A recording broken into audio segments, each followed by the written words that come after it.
ایک طالب علم جو ہے وہ اپنے استاد کے ساتھ کہیں کھیتوں کی سیر پہ جا رہا تھا کہ وہاں پر اس نے ایک شخص کے جوتے کو دیکھا جو کہ پگڈنڈی کے کنارے پڑا ہوا تھا، اور وہ کسان جو تھا جس کا وہ جوتا تھا وہ کہیں اپنا چارہ وغیرہ کاٹ رہا تھا۔ اب اس شاگرد نے کہا کہ استاد جی ایک چھوٹا سا مذاق کریں۔ استاد نے پوچھا کہ وہ کیا مذاق کرنا چاہ رہے ہیں؟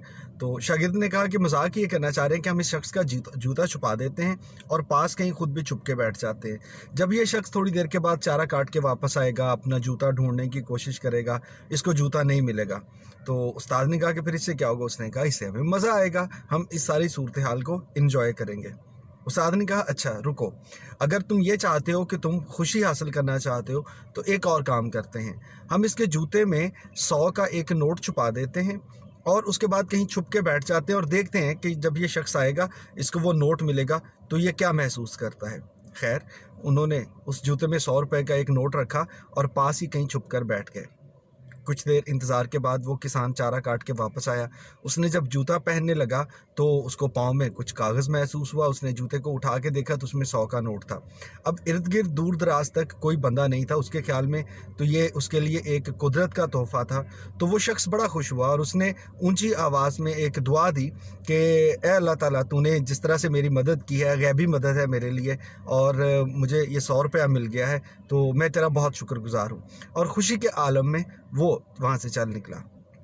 یہ سارا منظر دیکھ کے استاد نے اس شاگرد کو یہ سمجھایا کہ بیٹے، آپ اگر خوشی حاصل کرنا چاہتے تھے لیکن آپ کی خوشی میں دوسرے کی پریشانی چھپی ہوئی تھی، اور اس کے مقابلے میں جب تم نے اس کے لیے ایک 100 روپے کا نوٹ تحفہ وہاں پہ رکھ دیا، اس کو 100 روپیہ مل گیا، وہ بھی خوش ہو گیا، اور یہ جان کر کہ تم نے 100 روپے میں کسی کی مدد کی ہے، تم بتاؤ کیسا محسوس کرتے ہو؟ تو شاگرد نے مسکرا کے کہا کہ استاد محترم، مجھے بھی بہت زیادہ خوشی ہو رہی ہے اور مجھے اچھا لگ رہا ہے کہ کسی پریشانی کو حل کرنے میں نے تھوڑا سا اپنا حصہ ڈال دیا۔ تو استاد نے یہ سمجھا دیا کہ آپ جب خوش ہونا چاہتے ہیں تو اس خوشی میں اگر دوسروں کی بھی خوشی ہے تو وہ ایک سچی اور حقیقی خوشی ہے۔